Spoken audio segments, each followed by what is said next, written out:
Lumpy, he was a good friend of mine from Whistler. We had a lot of good times together, and everybody I know knew him also. And he was out in Nelson, BC in a backcountry excursion when he got caught in a 9-kilometer-long avalanche. It took out a few other guys also that I knew. And just want to send a big shout out to the guys back home and remember Lumpy for the guy that he was, and no one will ever forget that. So thank you. I know that area well, Nelson. I grew up in Invermere, BC, which is not far from Nelson. Let's talk about you. You're a water skier. In your profile, you said you water skied all your life. How did you get from water skiing to snowboarding? Yeah, I'm into all those kind of sports where you stand on one thing with both feet on it. I like surfing, I like windsurfing, water skiing, wakeboarding, all that. It's all the new kinds of things.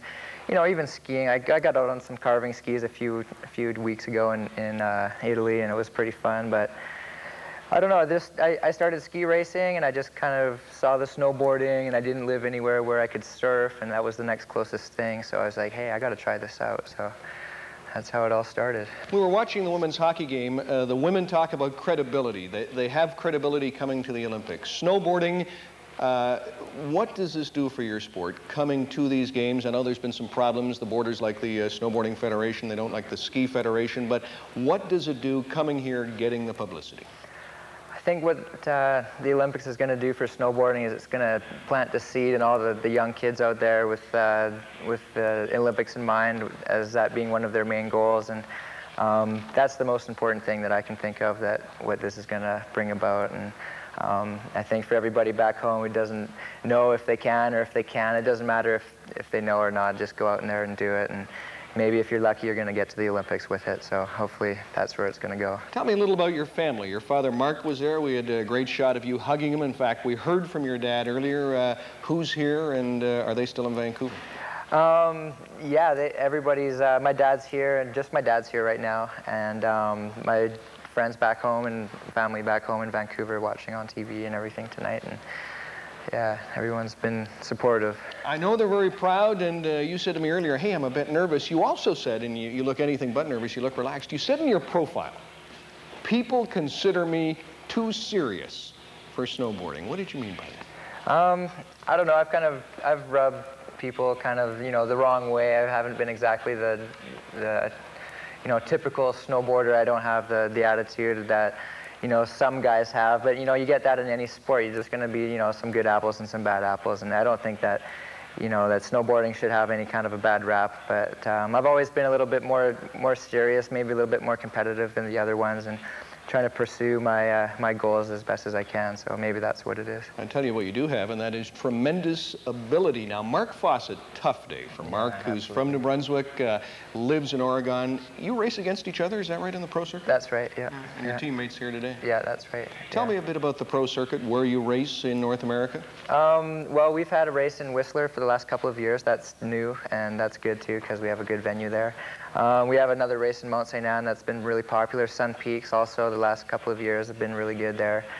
We have quite a few races down in the States also, but I spend most of my time in Europe, about 3 months a year in Europe competing there, and we always have one stop in Japan too, so it's pretty much around the world every year. You know, you amaze me. You're so relaxed and composed, and also when I was watching your profile, you said, look, I'm looking on the Olympics as just another race. That is easy to say, but you obviously did that, in particular in the second run. How were you able to look on it just as another race?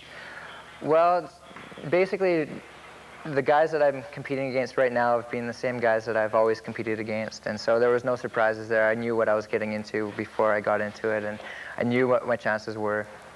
And yeah, I just took it from there. I mean, I'd been involved with a lot of high-profile events before, not quite like this, but as far as, you know, we were concerned, like in Europe, we've had a few thousand people, maybe even 10 at some races here and there, and we do have quite a bit of media in the sport of snowboarding also, so I think that, yeah, it hasn't gotten to me, so.